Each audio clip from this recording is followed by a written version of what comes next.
Yeah, we back. Yeah, we back. Now, welcome to part 12. Brand new series, man. We are reading the biography of King Henri Christophe, one of the greatest black men to ever walk the face of the earth. Now, start from part 1 so everything makes sense. Go to my playlist section, knock yourself out. In part 1, we discuss the origins. Where did he come from? Part 2, we discuss where was he in the first days of the revolution. Part 3, we discuss the rise to power. Part 4, we discuss the French invasion of 1802. Part 5, we discuss the various battles of the revolution leading up to the victorious climax. Part 6, we discuss the first 2 years of the Haitian state after the revolution, the construction of the citadel, one of the greatest architectural achievements the black man ever produced, the Dessalines administration, and the Dessalines assassination, the precursor to the nation being divided into 2 states. Part 7, we discuss the Haitian Civil War between Christophe's northern faction and the southern mulatto faction after the death of Dessalines. We also discuss the beginning stages of Christophe's navy, from the time that he purchased his first warship back in 1807 and then building up a fleet of more than 7 warships, which he purchased straight cash, no loans. Part 8, we discuss the coronation ceremony of 1811, one of the most legendary events that took place in the world during that year. We also discuss the consolidation of Christophe's power as the supreme leader of the North. Part 9, we discuss the first few years of the kingdom, the rebuilding of the state, the various domestic and international conflicts. We also discuss the capture and the execution of a French spy back in 1814, and a massive national celebration for the Queen of Haiti back in 1815. In part 10, we discuss the French government making a second failed attempt at opening negotiations with Christophe. We also discuss the death of Alexander Pétion in 1818. We also discuss a scandal that Christophe was involved in when news got leaked to the British government that a British merchant by the name of Davison was locked up and tortured inside the citadel for espionage. We also discuss the high-level medical and educational system that Christophe managed to establish within a few years. Part 11, we discuss the election of a new Southern Republican president in Jean-Pierre Boyer. We also discuss the massive fire and gunpowder explosion that occurred when lightning struck the citadel back in 1818, which led to the death of Christophe's brother-in-law and over 150 other soldiers. We also discuss Christophe suffering a massive stroke during the summer of 1820. That's where we left off at. Christophe was at Mass, he was attending church, and he suffered a massive stroke in front of the entire congregation. So we're going to pick up from there. And essentially right here, we are now entering the downfall of the kingdom. The destruction of the kingdom, right? This is the most tragic part of the book, right? This book took us through a lot of ups and downs, but right here, everybody don't get the happy ending. I think this is one of the most defining moments of the nation, because when it was split between the kingdom and the republic, it could have went either way, right? You go right or you go left. So when Christophe died, that kind of pretty much set the trajectory of the country for the next 200 some odd years. I think that was one of the worst things to ever happen, not only to Haiti, but to the entire black race and black men as a whole. When Christophe died and the kingdom was abolished, that was one of the worst things to ever happen to black men as a whole, man. For real. Anyways, man, let's get back into the book. Before anyone could answer, Christophe lost consciousness and collapsed onto the floor. As the murmuring in the congregation turned to cries for help, the royal children formed a protective cordon around their father and waited anxiously for the arrival of the king's doctor, Duncan Stewart. A second doctor in Christophe's service, Mr. Habez Sheen Burt, left one of the few first-person accounts of all that followed. He said, Dr. Duncan Stewart had the king removed into the open air and put into his carriage, where he bled him largely, which restored him somewhat. He was then taken to the Chateau of Bellevue, where they bled him again largely, when his perception returned. Being sent for from the cap, I arrived at Bellevue about 9 o'clock at night. The antechamber was full of officers, and all was quiet roundabout. The king could not raise his head from the pillow, and all the physicians of his household were called about his person. Christophe remained at the palace for 10 days before he was judged well enough to return. His life was out of immediate danger, but his stroke had left him partially paralyzed on his right side. According to some reports, his speech was also impaired. Vasty remained constantly at his side as he received the most senior members of the court. Worried that the king's illness would give Boyer the perfect excuse to launch a surprise attack, the Prince of Limbe, Paul Romain, ordered commanders on the southern border to quietly strengthen their defenses. Man, shout out to, like I said, man, like I mentioned before, shout out to the ancestor Paul Romain, even in Christophe's dying day. You know, you talking about having real homies, man. You talking about somebody that been rocking with Christophe since they was in their 20s. You know, young boys in the militia, right? Riding together, ride around the cap. You talking about having day one homies. Even in Christophe's dying day, on his deathbed, Paul Romain still riding. Let's continue. Amid all this, Bert recorded that the country remained the most orderly and quiet. Under the care of Stuart and Bert, Christophe's health steadily improved over the following weeks. He regained enough ability in his right leg to walk around his apartment and was able to sit comfortably in a chair talking to his inner circle. At the beginning of October, the English tutor William Wilson wrote to his father that the king, I regret to say, has for more than 2 months been indisposed, but he is now convalescent and attends as before to the affairs of government, in which he is assisted by the prince, my pupil. According to Stuart, writing some months later, Christophe spent much of his convalescence in self-reflection, as if the sudden weakness of his body made him question the way that he ruled. Stuart had loyally sung Christophe's praises only a year earlier, but since then, Christophe's faults had been exposed more clearly, and Stuart described how he had become licentious and prostituted the wives of the nobility. Many of the policies showed much good sense and liberality, but they were sadly stained by the acts of oppressive cruelty and dreadful injustice towards his people. Now, time out. I want to just make the clarification. When they say that he prostituted the wives of the nobility, he didn't literally prostitute the wives. They meant that, that was the language of the time to say that Christophe had affairs with some of the other high-ranking dignitaries in the kingdom, high-ranking female dignitaries in the kingdom. Let's continue. Any regrets brought on by illness did not soften Christophe completely, however. On the 22nd of September, he ordered Bon Joseph de la Tortue, vice president of the Court of Auditors, to be sentenced to hard labor at the citadel to work off a debt he owed to the government. For foreigners in the kingdom, Christophe's illness put life on hold. Wilson found himself at a loose end while Christophe's son had no time for lessons due to helping his father. Prince Saunders, only recently returned to the capital, worked on his proposals to bring African Americans to Haiti and waited for his chance to present them at court. While the Austrian biologist Karl Ritter waited for an audience at the palace, he obtained permission to travel to Fort-Royal to collect specimens and return with several live crocodiles that he presented to Jean-Pierre Richard, the governor at the capital, who displayed them in his garden. They appeared completely unaware of the currents of anxiety that were washing through the country as Haitians discussed the news of the king's illness and his chances of making a complete recovery. Christophe's stroke helped spark a series of events in Saint Mark that would soon have a catastrophic effect. It was the northern city closest to the border with the Republic and was the place that Jean-Pierre Boyer had pointed to when he taunted Sir Homeric Popham over the uncertain loyalties of some royal regiments. In 1812, a sizable number of troops from Saint Mark had defected in the closing days of Christophe's failed siege of Port-au-Prince.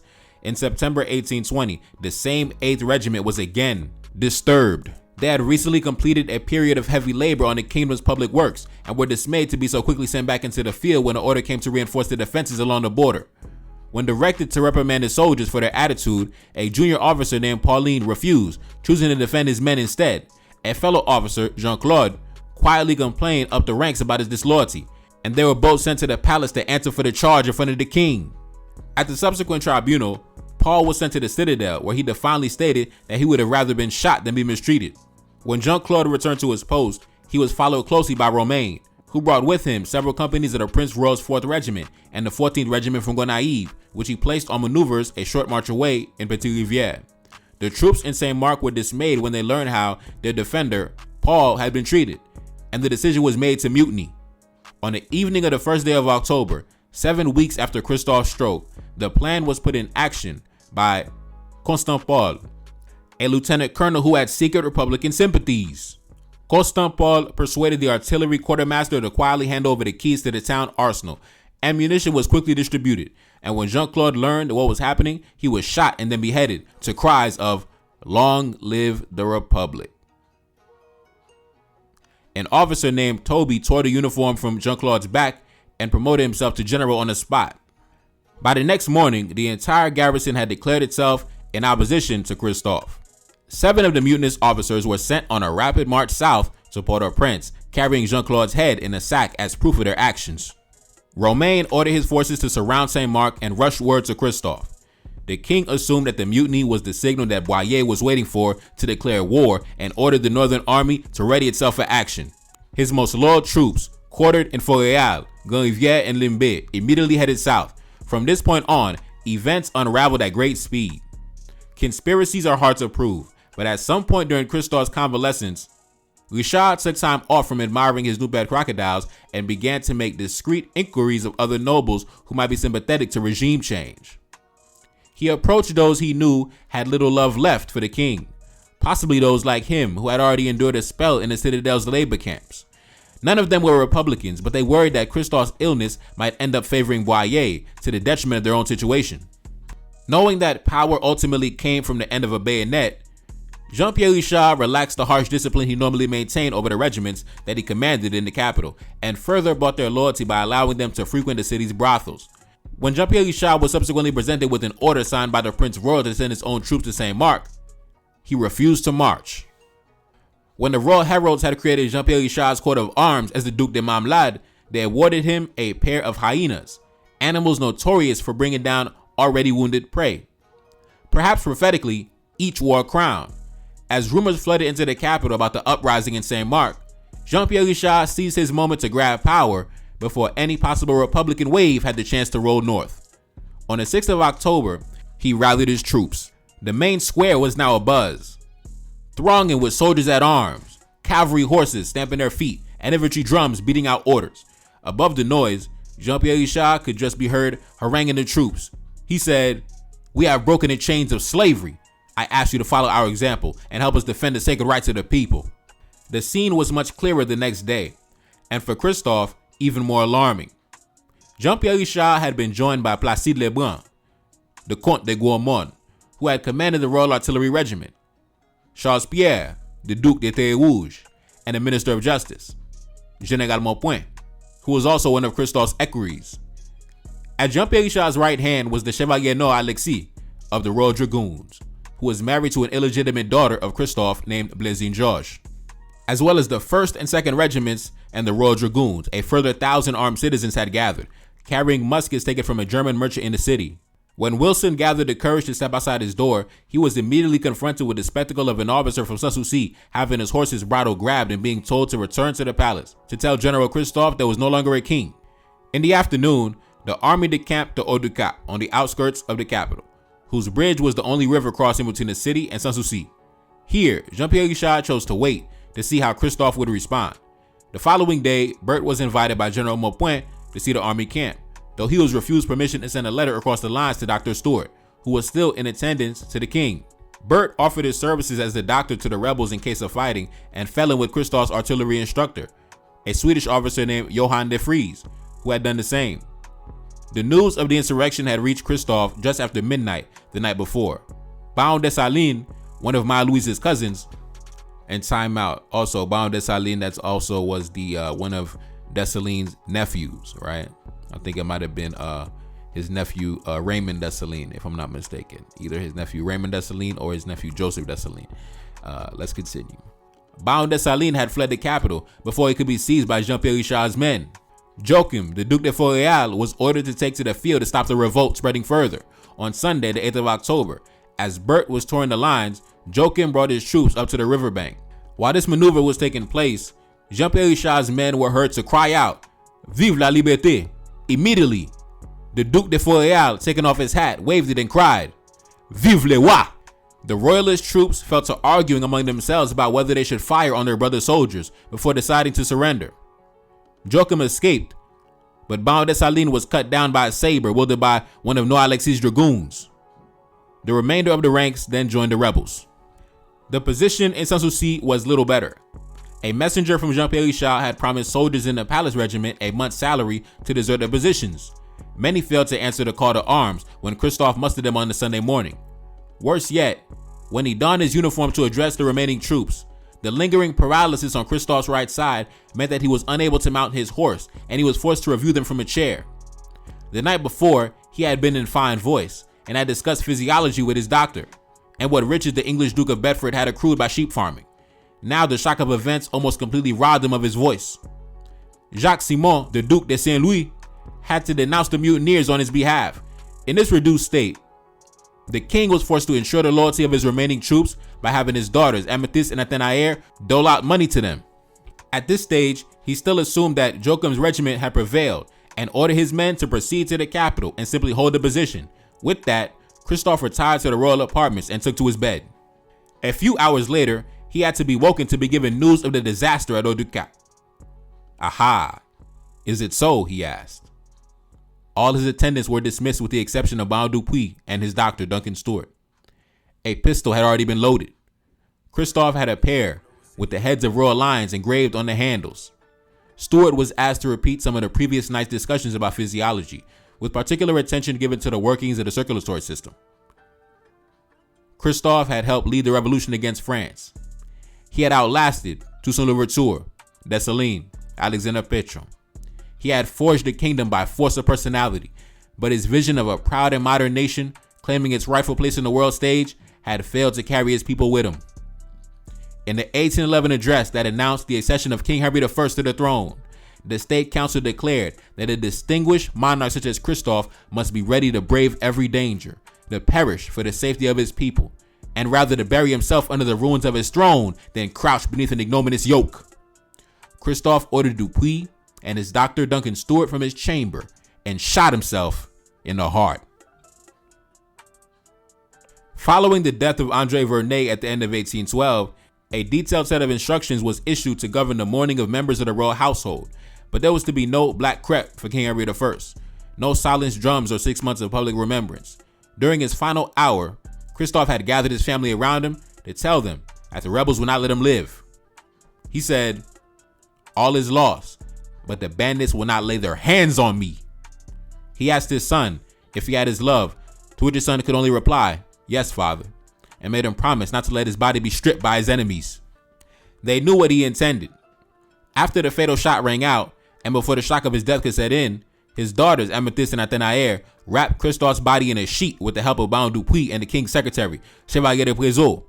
His wife, Marie-Louise, who had faithfully accompanied her husband through the Revolution and the War of Independence, and who for nearly 10 years had been publicly honored as Mother of the Nation, directed the party to carry her husband's body to the citadel. No one attempted to stop them. Christophe's son stayed behind at the palace to attempt to rally what troops he could. His doctor, Duncan Stewart, was dispatched to the capital with a letter for General Pierre Guichard to ask for a parley, but even as Baron de Vasti tried to proclaim, "Long live Henri II," he was met with cries of "Vive la liberté." The household guards rose up as one, while the people of Milo gathered at the gates of the palace. At first they held back, as if cowed by the power of the king's reputation, but as the news of Christophe's death was confirmed, they flooded in to run with abandon through the palace grounds and into the throne room, the grand salons and the royal apartments. Portraits of Christophe were slashed, and the enormous mirrors that lined the halls were broken into 1,000 pieces. After a difficult 2-hour climb, the royal family reached the gates of the citadel. As well as Christophe's body, they carried with them Christophe's son's first and final order as presumptive king, freeing all the prisoners held in the fortress, including Paul of the 8th Regiment in St. Mark, whose disobedience had helped light the fuse for the uprising. No soldiers volunteered to help with Christophe's burial. Despite their exhaustion, the queen and princesses were left to dig a grave with their own hands, with the help of Dupuis and Prézot, to lower the wrapped corpse into the ground as gently as they could. A prayer was said, and then, to fulfill the promise that his son had given his father not to let him become a trophy for the mutineers, the grave was covered with lime. Christophe had built the largest and most advanced fortress in the Americas, armed with hundreds of pieces of cannon captured from the defeated colonial powers. It was meant to stand as Haiti's final guarantee of independence and a symbol of the great dynasty he thought he had founded. Now, all that remained of his aspirations were buried with him in a shabby, urgently dug grave. The kingdom of Haiti was dead. Marie-Louise and her daughters, still stunned, left the citadel to return to the palace for one last time. The following morning, they were taken into custody. Christophe's son declared to his captors that he was nothing but a simple citizen. The news of Christophe's death was greeted with a mix of jubilation and nervousness in the capital. Jean-Pierre Richard hurried to the citadel to secure the royal treasury, but many troops had already seized strong boxes of money for themselves, which they proceeded to spend with abandon in the city's taverns. Order broke down completely as officers struggled to control their troops. Outside the city, plantation workers made the most of their unexpected liberation from the strictures of the Code Henri. All on the plain was a state of confusion, wrote Dr. Burt. They had pillaged all of the king's castles and were driving off his oxen to kill. There were many slaughtered by the roadside, and anyone who passed took what he pleased, yet much was left to putrefy. Most people that I saw were still apprehensive of disturbance, and all were afraid of being pillaged. It took 3 days for order to be restored. On Thursday, the 12th of October, Bert was able to travel to Sanssouci with Stuart, who showed him the spot where Christophe had taken his life. Only the king's bloody shirt hanging on the door offered proof of the event. The bed in which he had killed himself had already been stolen. The looting and destruction was so complete that there was not even a chair left when I went there the morning after Christophe's death, commented a Swedish artillery officer named Dufries. The library, which was my favorite place, was gone. On the terrace in front of the palace, there were several broken piano fortes and a couple of excellent pedal harps. Nobody has ever seen a destruction of that kind carried out so fast. By the time an American named Captain Condrey visited a few months later, there was barely anything left. The few soldiers left on guard were stripping out the mahogany floorboards and wainscoting and ceilings, selling them for whatever they could fetch. Condrey managed to acquire a portrait of Queen Maya Louise, which he carried with him back to Newburyport in Massachusetts. Now, time out. Now, you could just see the contrast. Christophe ain't even been dead for a goddamn, 300 hours yet. And you could see within a week how the city went from being orderly and quiet and disciplined and structured. And Christophe ain't even been dead a week. And it's anarchy, it's chaos, it's lack of discipline, it's pillage, it's mayhem. These things were not synonymous with the kingdom. These things may have been synonymous with the Southern Republic, them boys down south. Anarchy, chaos, no order, no discipline, no structure, no commerce, no nothing. But that wasn't synonymous with the kingdom. The kingdom was known for discipline, stability, productivity, prosperity, intellectual capacity. That's why I never had an issue with Christophe's policy, because through his policies brought peace and prosperity and stability. It brought a strong economy, an even stronger military, a fully equipped navy, an educational system, a medical system that you can put side by side with the best in the world. Man, what Christophe established, man, you could see how much he was able to bring to the table just by you could see how everything broke down as soon as you wipe him off the chessboard. As soon as Christophe's gone, look how quickly everything disintegrates. Now you see how quick the North became as backwards as the South. Anyways, let's continue. One key problem was what to do with Christophe's son and the core group of Christophe loyalists in his custody. The solution decided by Jean-Pierre Richard was brutal. On the evening of the 18th of October, they were brought into the yard of the city jail in front of a large crowd. Christophe's son was brought before Jean-Pierre Richard, who told him that even though he was a blameless child, the tranquility of the state demanded his execution. Christophe's son accused him of inhumanity, but his protest fell on deaf ears.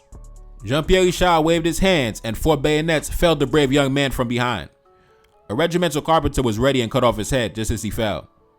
Christophe's illegitimate son Eugene only gave his executioners a glance full of disdain before he too was run through. Prince Noel Joachim, who had led the kingdom's final stand at Haut-du-Cap, died with "Long live the king" on his lips. 5 more would have died, including Baron de Vasty, who begged for his life and offered to emigrate if he was spared.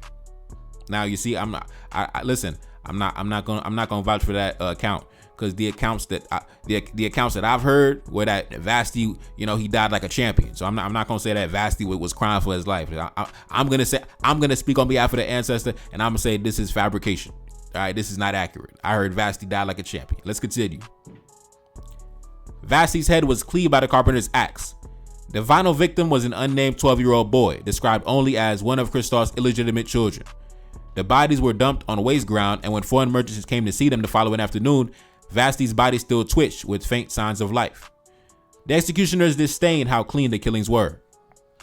Even as Vasty lay suffering, the leaders of the revolt made their first statement as the self-proclaimed rulers of the former kingdom. A new constitution was announced with the country to be governed by a ruling senate. Jean-Pierre Richard wrote to citizen President Boyer to proclaim the revolution and dissuade the republic from sending any troops north. Boyer had been quick to act after learning of the mutiny in St. Mark. He publicly claimed credit for the plot and expressed his satisfaction that his brothers in arms, who had labored in blindness under a cruel yoke, would soon return to the fatherland. Republican troops had quickly occupied the town of St. Mark, but Boyer's understanding of what had taken place remained blurry. When he learned of Christophe's suicide, he claimed that Jean-Pierre Richard's troops were already lined up under the banners of the Republic, and that only the staunchly royalist Romain was left to resist the wishes of the Haitian people. Romain had in fact quickly retreated north, discarding his noble rank and ordering the roads to Cap Henri to be fortified in anticipation of an advance from Port-au-Prince. In his letter to Boyer, Jean-Pierre Richard explained that the northern generals were responsible for the Saint-Marc uprising. After a brief outbreak of violence in the north, peace had not been restored. Jean-Pierre Richard praised Boyer and pledged him his loyalty, but made it clear that the north intended to remain a self-governing part of Haiti. He demanded that the Republican troops return to their barracks in Port-au-Prince lest they be mistaken for an invading force, which would undoubtedly lead to brawls in which Haitian blood would be pointlessly shed. Should such an eventuality arise, he wrote that Boyer alone would bear the responsibility. It was a hopelessly optimistic declaration. Romain marched south again with his troops to deliver the letter, but found that Boyer had already rushed his army to take control of Gonaïves, which had fallen without a fight. His advance guard had been led by General Etienne Magny, the former Duc de Blaisance, whose defection in 1812 had prompted the collapse of the siege of Port-au-Prince. As the news filtered north, the generals realized that their best hope of retaining any power was to pledge their full allegiance to Boyer. On the 21st of October, the military command in Christophe's capital announced with the greatest joy that there was only one government and one constitution in Haiti today. All Haitians were reunited as brothers, and with the cry of "Long live the Republic, long live independence." They invited President Boyer to lead his army into the city to exchange kisses of peace and brotherhood. Romain was the first to append his signature to the proclamation, followed by Jean-Pierre Richard. Dupuis, who had been with Christophe until his last, signed, as did Julien Prévost. There were nearly 100 signatories in total. The rebel state had lasted barely a fortnight. On the morning of the 26th of October, the Republican army marched through the gates of the hastily rechristened Cap Haïtien with President Boyer at its head. Boyer announced that this was the happiest day of his life. He said, "Children of the same family, you are all united under the shade of the sacred tree of liberty. The constitution of the state is recognized throughout Haiti, from the north to the south, from the east to the west. The republic is now made only of citizens dedicated to its prosperity and independence." The men who had taken a stand against the royal tyranny were praised. The only regrets Boyer admitted to were the deaths of Christophe's son and Christophe's inner circle, claiming that he had sent an aide-de-camp north with orders that they be spared. 2 days after Boyer's arrival, city residents were shocked to find 2 French warships approaching the harbor. Old fears that Boyer was working in concert with France were not calmed when the president hosted their officers overnight. Wow, man. Soon as Christophe died, man, the French immediately dispatched some ships over to negotiate with their, they mixed race offspring, they mixed race son, Jean-Pierre Boyer. What I told you, man. I told you the mulattoes in the Republic was in bed with France. You remember back in 1816 when that French warship approached Christophe's capital and it raised the flag of the Southern Haitian Republic, and at the same time it raised the flag of France at the same time. Because they was working in concert, man, for years. They was working in concert for years, bro. Soon as Christophe died, man, the gateway was open. Soon as Christophe died, man, everything collapsed. All the prosperity. Christophe had, 10 warships in the harbor, citadel 3,000 feet in the sky ready for war, hundreds of cannons, endless artillery, endless ammunition. Real power, man, real power. All that was extinguished as soon as Christophe died. And as soon as the Southern mulatto generals came to power, as you can see, the French are right back in the building. The French right back in the building. And it was under this regime, it was under this administration, when the Southern mulatto generals took over the entire country, that was when the French came to an agreement for reparations. Which, guess what? The Southern Republic already agreed to reparations years back. But they had to wait till Christophe was dead. Once Christophe was out the way, now it was time. But they had already agreed to pay years before Christophe died. They were just waiting for the perfect moment, and now it finally came. Let's continue. Haiti was not the ship's intended destination. They had been sailing from Puerto Rico when they learned of Christophe's death and had come seeking the release of 6 sailors and a cabin boy they claimed were being held captive. Boyer's Secretary of State, Joseph Ingignac, attended the meeting and recorded that trading relations were also discussed, with one of the French captains being smart enough to raise Pétion's old idea of paying an indemnity to France for recognition. This intelligence would have been quickly relayed back to Paris. Boyer stayed in the north for 3 weeks. In each town he visited, he ordered a tree of liberty to be planted to celebrate Christophe's death. Despite this, reunification was no straightforward task. A foreign observer said, "Practically every day, plots are discovered or punished, instigated by the blacks who are most dissatisfied with the mulatto as their ruler, and mulattoes filled most and the highest offices." Jean-Pierre Richard returned to his old role as city commander, but reporting to General Magny. The majority of the northern generals were replaced by Boyer loyalists. And at least once, Boyer had to rush back to Cap Haïtien when Jean-Pierre Richard's garrison threatened a mutiny after being left unpaid. Now you see, Christophe gone. The Southern Mulatto generals took over. As you already know, their administration was garbage. The way they had no skills in administration, right? Like I said, the economy of the Southern Republic was always garbage. The army wasn't getting paid. The commerce wasn't bumping. The national production was at zero. The treasury was always empty, right? So now the Southern Republic has took over the whole country. Now the Northern generals, who are accustomed to Christophe's administration, always getting paid, not only getting paid on time, but getting paid lovely, living prosperous. Now they're under the Southern Mulatto generals. Now they're not getting paid. Now they ain't getting paid. Now the administration is janky. It is what it is, man. You wanted to drive out Christophe. Now you got to deal with the administration of the Southern Mulatto generals, who, as you can see, they don't know how to run a country, right? Their country never amounted to nothing, right? Christophe was the one who was known for the power and the prosperity and the stability and the high level luxury and all the amenities of high civilization. That was Christophe who produced that. The educational system, the medical system, everything of substance. That was all Christophe. You wanted to drive out Christophe. Now you got to deal with the Southern Mulatto generals, who, as you can see, they never built nothing. Their nation was always a failed state. Now you want to overthrow Christophe. Now guess what? Now you ain't getting paid, right? Now you ain't getting paid. Now I know you miss Christophe now. I know you miss Christophe now. Let's continue. Dupuis and Prévost were allowed to return to civilian life. Boyer visited the palace and the citadel, and although his reactions were not recorded, he moved afterwards to stop any more of the wealth that had been looted from the royal treasury from leaving the country, and announced a general amnesty for the return of the diamonds, the jewels, and the silverware that belonged to the state. So now Boyer is appropriating all of the wealth that Christophe left behind. He's not going to do nothing with it, right? Because when Christophe died, they stopped all construction on the citadel, all his building projects, all the public works stopped. Because, like, obviously I told you, the Southern generals didn't know nothing about nation building and administration. They garbage. Them boys was trash.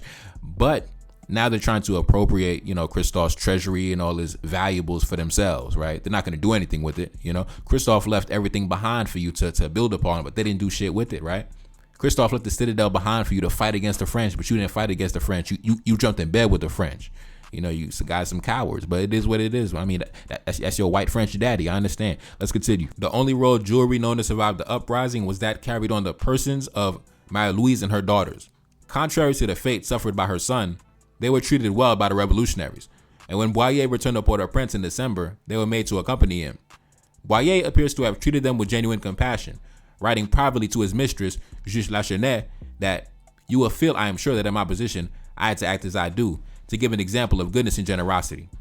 Nevertheless, there was no question that he would allow them to stay in the north, and they were provided with a house in Port-au-Prince until the old kingdom had been fully brought under Republican control.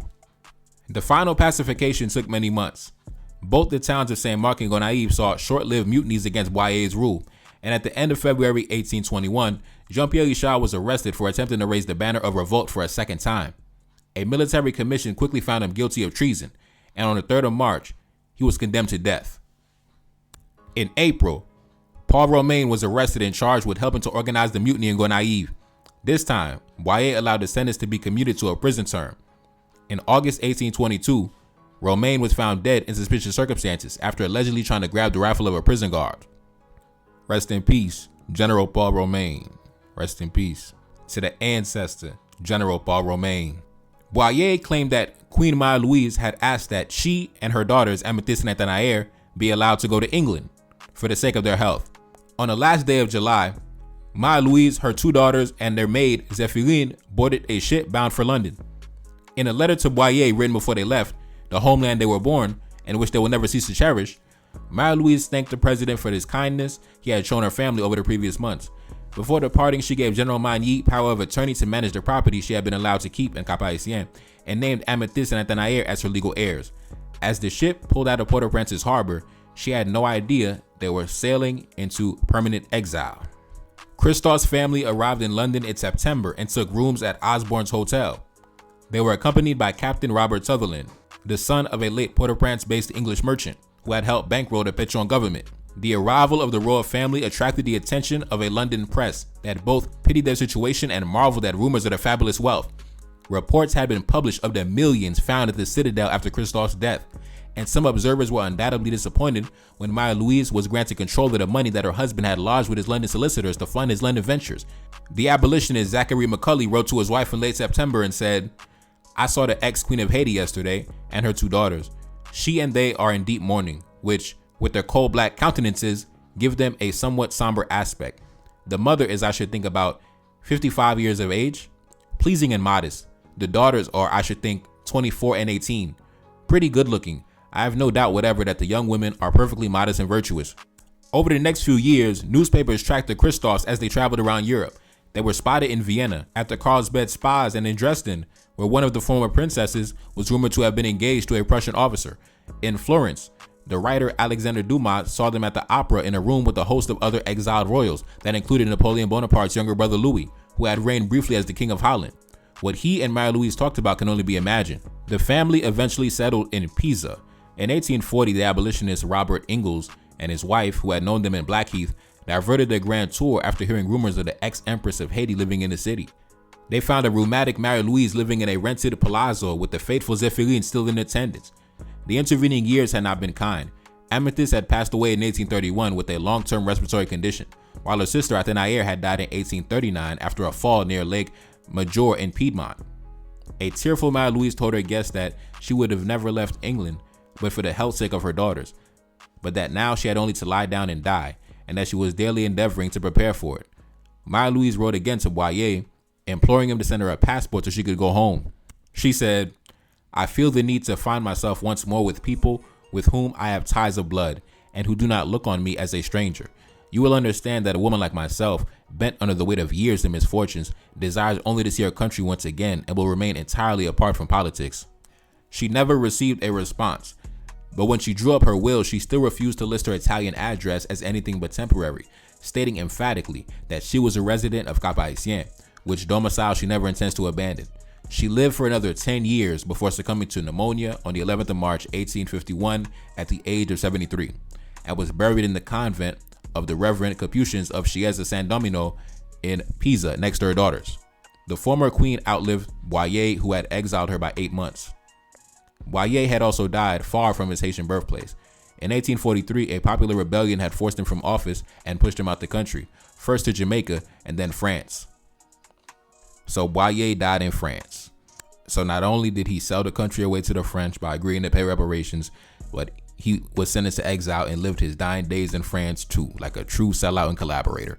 Let's continue. In an echo of the pillage of Christophe's palace, Boyer's presidential palace was looted when he fled, with his furniture broken and portraits slashed. Boyer had ruled Haiti for 25 years, but his legacy failed to match the promise offered by his reunification of the country back in October 1820. He had marched his army into Santo Domingo back in 1822 to fulfill Dessalines' dream of bringing the entire island of Hispaniola under the control of one flag, and 3 years later, he even managed to finally win recognition of Haiti's independence from France, but the manner in which it came proved ruinous for the country.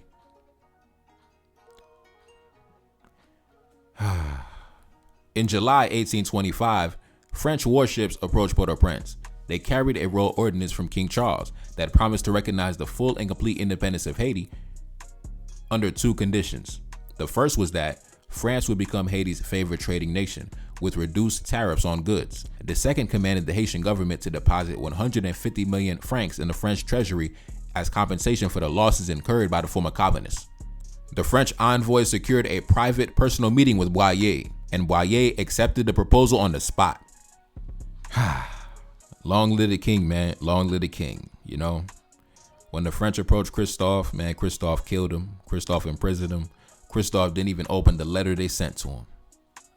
Now that Christophe was dead and their mixed race son was in office and Boyer took over the whole country, the Southern Republican generals took over the whole country, they accepted the proposal on the spot. They didn't even put up a fight. Christophe left you the citadel. Christophe left you all them cannons and all the provisions in the citadel. Christophe left you the treasury of the kingdom. Left you everything you needed to wage a war to the death against the French, and you didn't even shoot one bullet. You didn't even fire one cannon. You agreed to the enemy's proposal on the spot like a coward, like a traitor, like a collaborator. But I couldn't expect anything different, like I said. Boyer himself was the son of a white Frenchman, the son of a French colonist. The majority of those Southern Republican generals were the sons of French colonists, so they always had that soft spot for their family.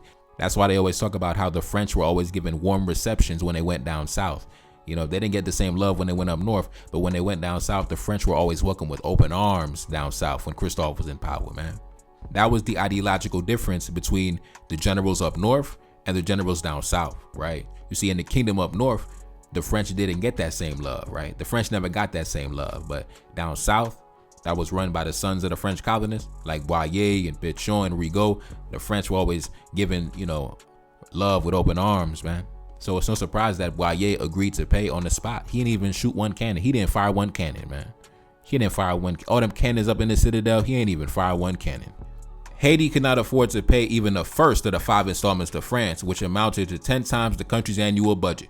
Boyer was forced to take out an enormous loan from French banks at a high rate of interest plus a 20% fee for the privilege of arranging the money. Even though the indemnity was eventually negotiated down to 60 million francs, its repayment consumed nearly a third of the national income, and it was not until 1883 that the debt was paid off. And when it was, the controlling levers of the economy were almost entirely in French hands, including the National Bank. Now, you see Christophe gone. Now what? The entire country was sold back to the French immediately as soon as Christophe died. That's the lasting legacy of Christophe's death. When Christophe died, everything died with him. Prosperity, stability, self-sufficiency, it all died with Christophe. Let's continue. Boyer imagined that Haiti could manage the debt through agricultural exports. Coffee was booming, but after the destruction of the kingdom, the last vestiges of long-scale sugar production disappeared from the country. Soon as Christophe died, the national production died too. God damn. Y'all wanted to be under the Republic of Haiti, right? You wanted to be under the rule of the Southern Republic, right? You know, that garbage administration with no economic output and no national production. That's what you wanted, right? You wanted to overthrow Christophe. Now look what happened. Let's continue.